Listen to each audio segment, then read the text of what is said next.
Assalamualaikum warahmatullahi wabarakatuh. Waalaikumsalam warahmatullahi wabarakatuh. Gimana kabarnya hari ini?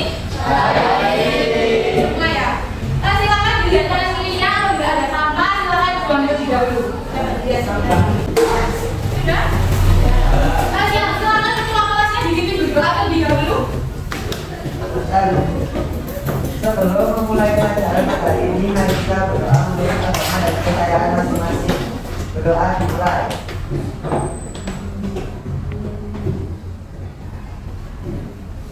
Doa selesai. Nah, saya akan kehadiran dulu ya. Yang nggak masuk hari ini ada berapa anak? 6 ya. Oke, yang absen berapa aja? 20 Ya. sampai 24. Ya itu kenapa? Piket, Bu. Oh ya. Terus? Lalu 26 Ya. belum ada keterangan. Terus? Lalu absen 23 piket. Ya. Berarti yang nggak masuk ada 6 orang hari ini ya. Nah, sebelum masuk ke materi baru yaitu gagasan solutif perilaku yang bertentangan dengan Pancasila, ada yang masih ingat nggak kemarin kita mulai dari materi apa? Masih. Iya. Masih. Materi apa? Ada yang bisa jawab? Angkat tangan yang bisa jawab? Saya Ya, silakan. penerapan Pancasila. Ya, benar. Jadi pada pertemuan minggu kemarin kita sudah mempelajari materi penerapan Pancasila ya. Ya, jadi pada minggu kemarin kita mempelajari penerapan Pancasila di lingkungan sekolah, seperti membantu teman, kemudian juga penerapan Pancasila di lingkungan masyarakat, seperti membantu tetangga yang sedang kesusahan, seperti itu ya. Berarti udah paham semua tentang materi itu? Oh ya. Sekarang kita masuk ke materi baru yaitu tentang gagasan solutif perilaku yang bertentangan dengan Pancasila.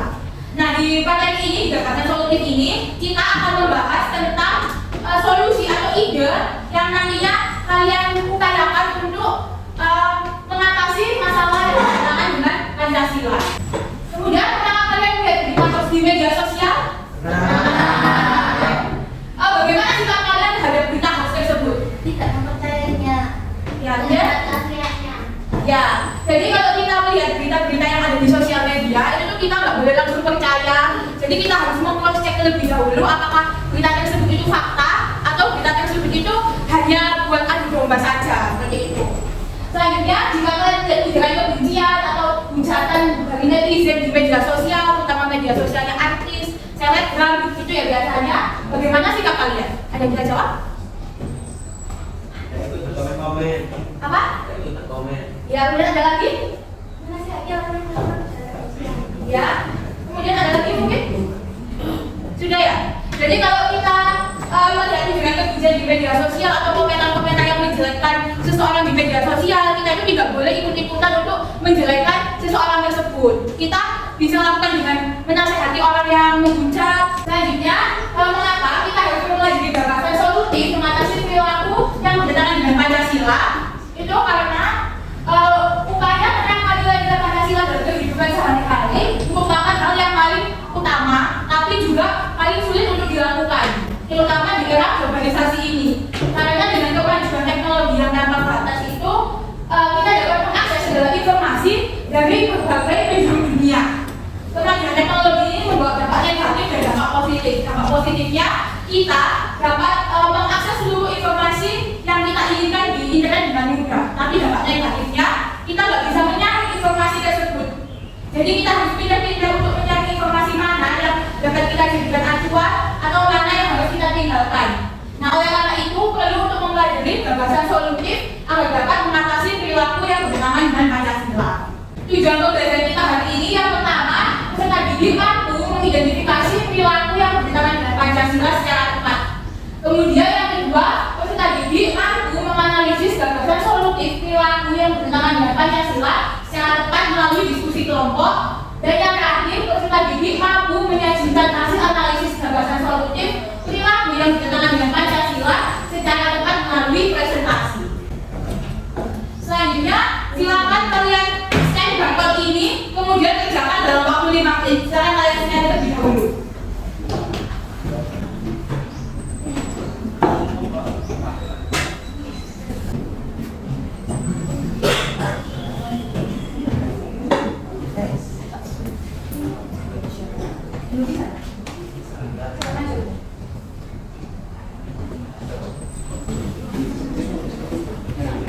Sudah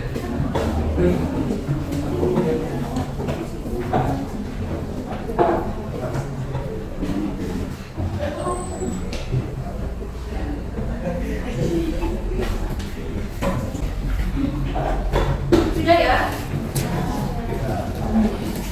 Sudah mengerjakan semua?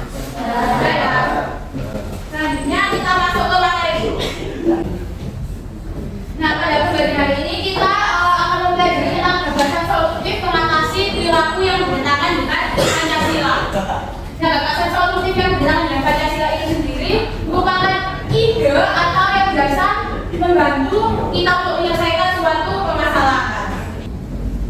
Kemudian pada setiap bukti Pancasila itu mempunyai kasus-kasus pelanggaran. Meskipun kan Pancasila itu adalah pandangan hidup bangsa, kemudian cara kita untuk berperilaku sehari-hari, pedoman kita untuk berperilaku sehari-hari, tetapi di masyarakat Indonesia sendiri itu Pancasila ini masih banyak yang dilanggar. Contohnya kayak masih banyak kasus korupsi seperti itu.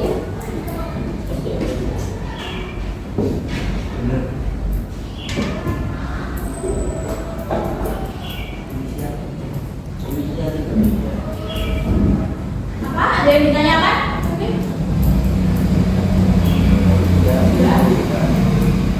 Nah, yang pertama adalah contoh pertama itu ada pelanggaran Pancasila terkait radikalisme. Ada yang tahu radikalisme itu apa? Menurut saya radikalisme adalah paham atau ideologi yang ingin mengubah sistem atau aturan yang ada secara drastis dan cepat. Orang-orang yang mengaku radikalisme sering menginginkan perubahan besar dan kadang-kadang mereka menggunakan cara-cara ekstrim termasuk kekerasan untuk mencapai tujuan mereka. Radikalisme bisa muncul dalam bidang politik, agama, atau sosial dan bisa menjadi berbahaya jika mengancam keamanan dan ketertiban masyarakat. Ya, benar. Jadi radikalisme itu adalah paham yang memaksa kita untuk mengikuti pandangan dia atau mengikuti cara pandang dia terhadap berbagai aspek, baik itu sosial, itu politik atau agama. Nah, mereka itu dengan cara memaksa. Nah, untuk mengatasi radikalisme ini, cara yang dilakukan adalah yang pertama itu dapat dengan menanamkan sikap toleransi terhadap perbedaan. Selanjutnya, sila kedua ada yang tahu itu gambar apa? Tabungan. Yang sebelahnya ada yang tahu? Kemudian. Ya benar. Jadi di gambar kedua gambar ini, gambar yang pertama adalah bullying. Bullying itu tuh pelanggaran sila Pancasila yang kedua.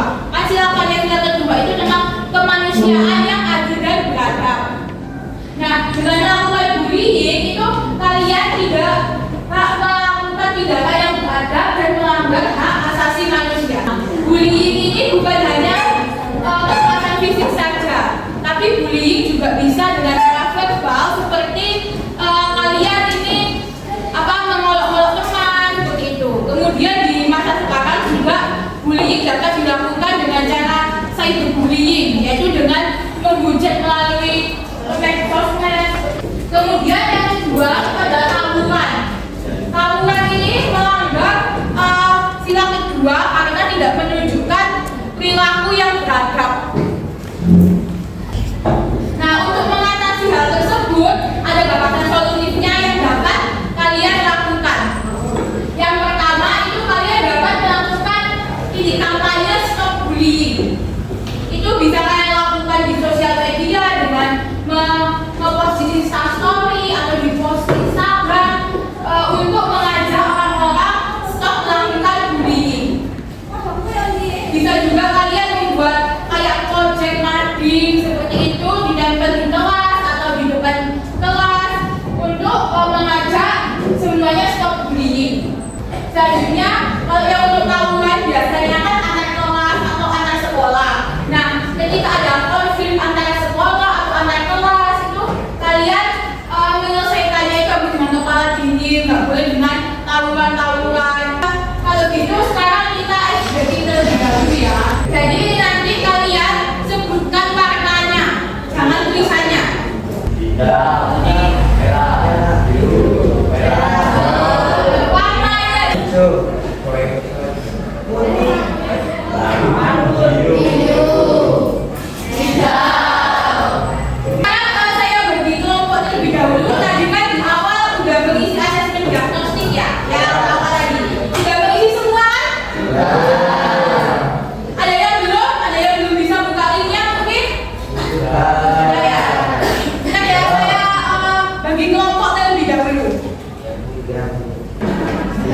Nah,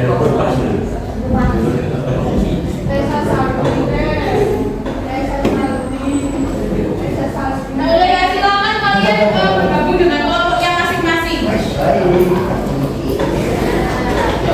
Di kelompok 1 di sini, kelompok 2 di sini, kelompok 3 di sini, kelompok 4 di sini, kelompok 5 di sini, kelompok 6 di sini.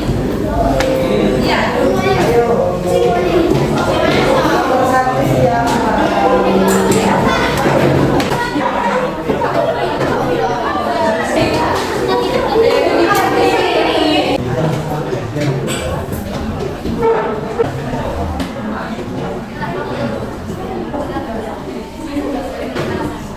Ya sudah menerima soal semua ya. Jadi ini kalau didengarkan ya.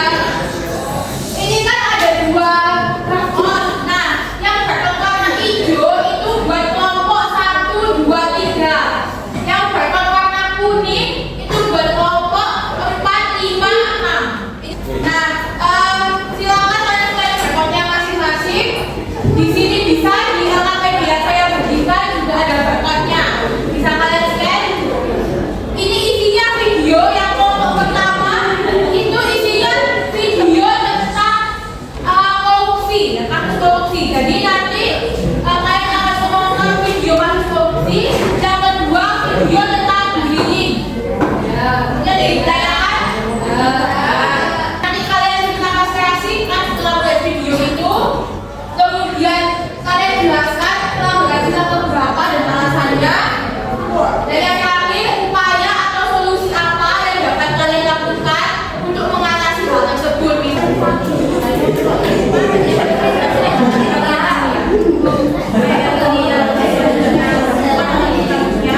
Dan ini tinggal kalian tulis dengan tulisan.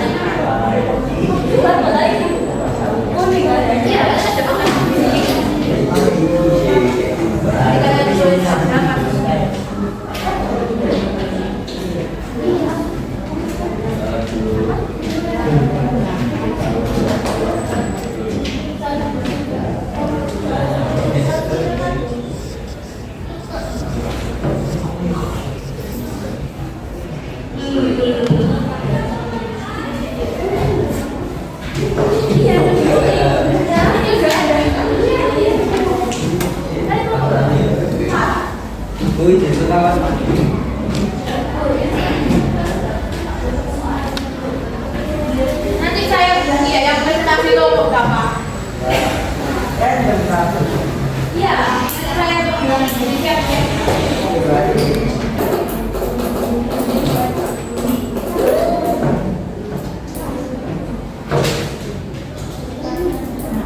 Kalian kan satu nomor 2 ya. Jadi ya nomor 3. Nomor 3. Ini bagi kalian mengenai tentang kasus korupsi ini. Kalian tulis ini.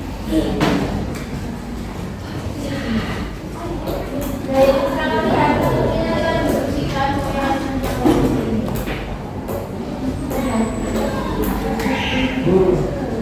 nah video yang saya share ini itu dari sebelah ya.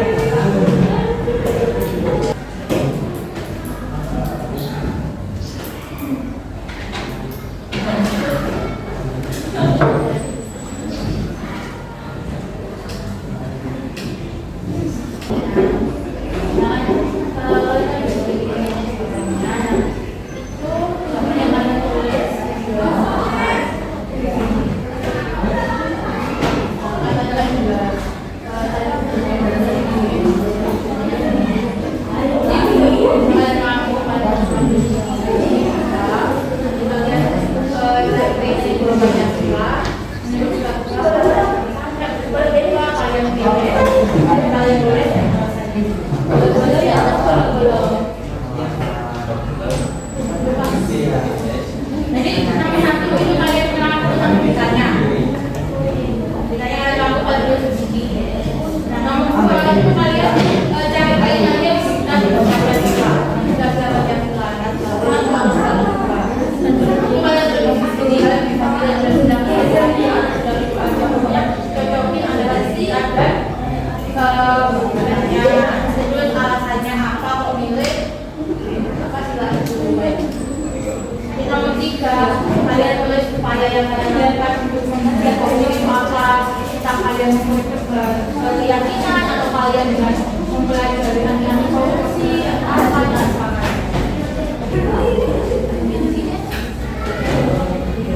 Bilang macam apa ini? Ini kan kalau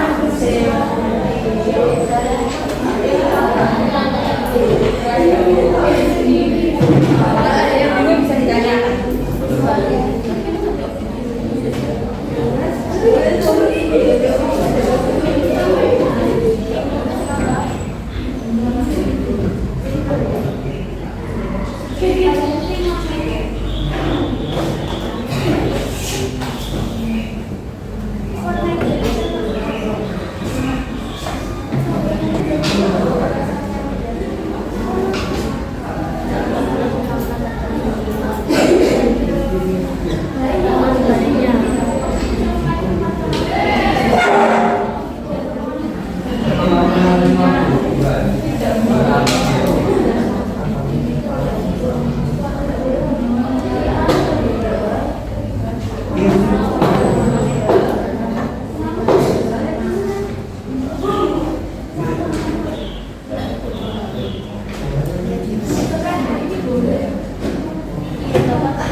Assalamualaikum warahmatullahi wabarakatuh.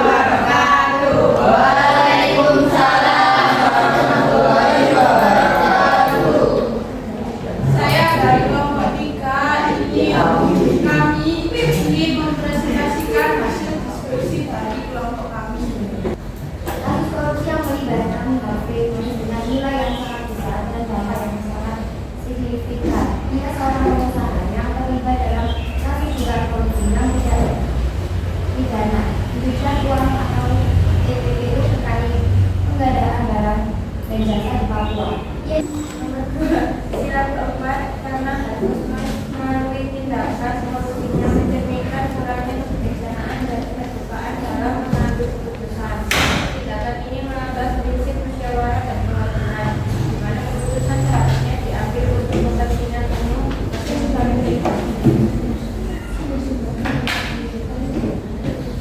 memperkuat hukum sistem regulasi dan meningkatkan transparansi dalam pengadaan dan pengolahan uang, penegakan hukum yang tegas dan penerapan teknologi untuk memantau aktivitas dalam bidang korupsi.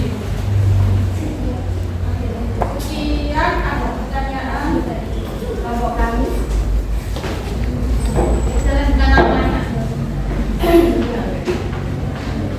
Kalau saya jadi Larasati, saya ingin bertanya, bagaimana kasus ini terungkap dan apa saja langkah-langkah yang telah diambil oleh penegak hukum untuk menyelidiki dan menindaklanjuti dugaan korupsi sebesar ini?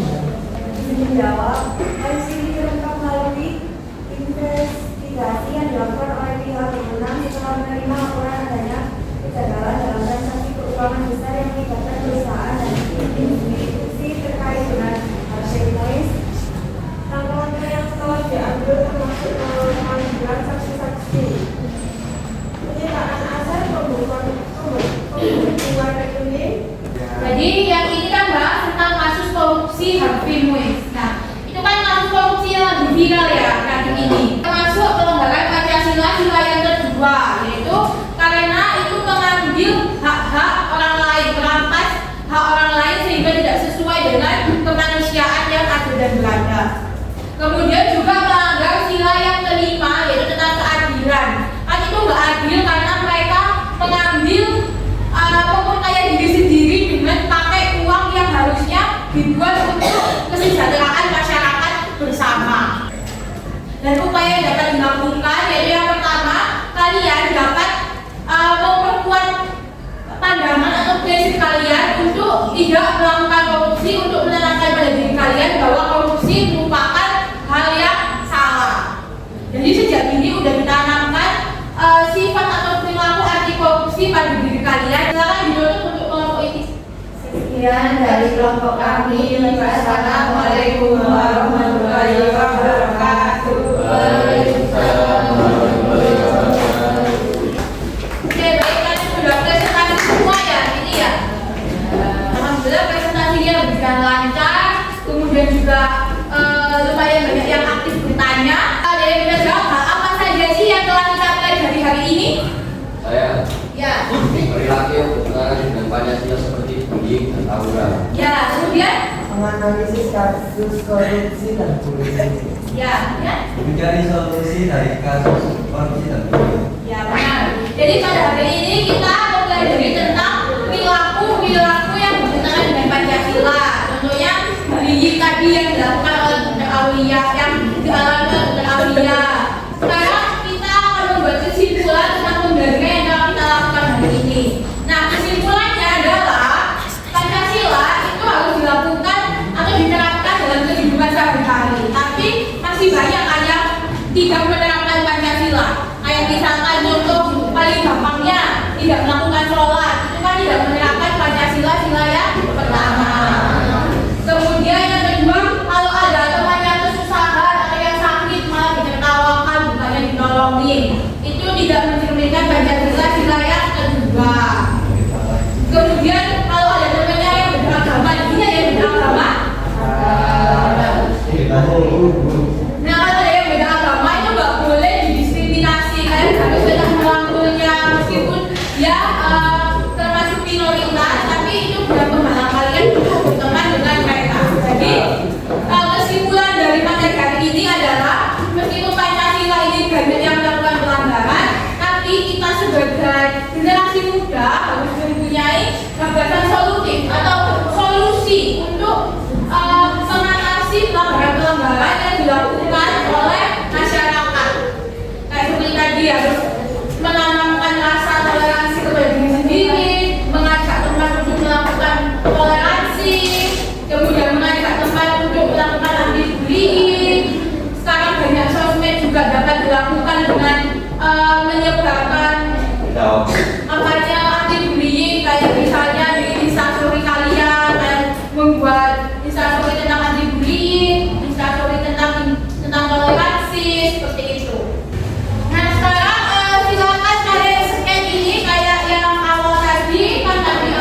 Sudah selesai puisinya? Kita sudah melakukan refleksi yang dilakukan di Google Form yang saya share dengan tuliskan berkat ini ya. Selanjutnya, silakan kalian melakukan penilaian diri dengan mengisi kayak yang refleksi tadi di Google Form. Jangan lanjutkan lagi ini untuk penilaian diri kalian selama pembelajaran berlangsung.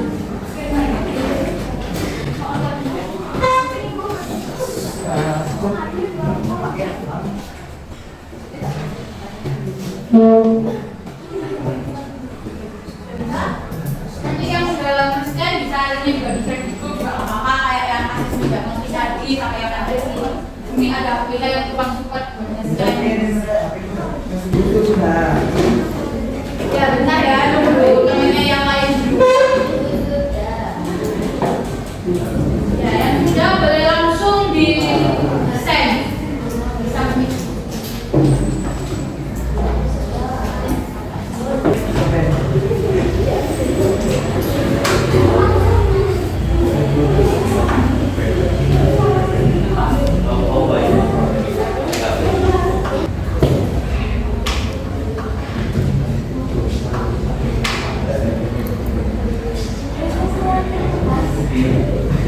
sudah selesai semuanya? Sudah. Ya, silakan boleh disimpan dulu HP-nya karena ini waktunya sudah mau habis. Nah, minggu depan kita akan masuki bab baru yaitu bab 2. Jadi ini merupakan pembahasan terakhir di elemen NKRI, di elemen Pancasila. Jadi minggu besok kita udah masuk ke elemen baru atau bab baru yaitu tentang undang-undang. Nah, pada bab 2 itu kita akan membahas membangun budaya hukum. Jadi kalian bisa persiapkan di rumah untuk membaca bukunya terlebih dahulu agar nanti minggu depan kita bisa langsung melakukan pembelajaran dengan baik dan bisa melakukan tanya jawab. Mungkin ada yang ditanyakan atau sudah jelas? Jelas. Silakan ketua kelasnya dipimpin untuk berdoa terlebih dahulu sebelum mengakhiri pembelajaran kita hari ini. Ayo duduknya yang rapi. Sebelum mengakhiri pembelajaran pada hari ini, mari kita berdoa menurut agama dan kepercayaan masing-masing. Doa dimulai.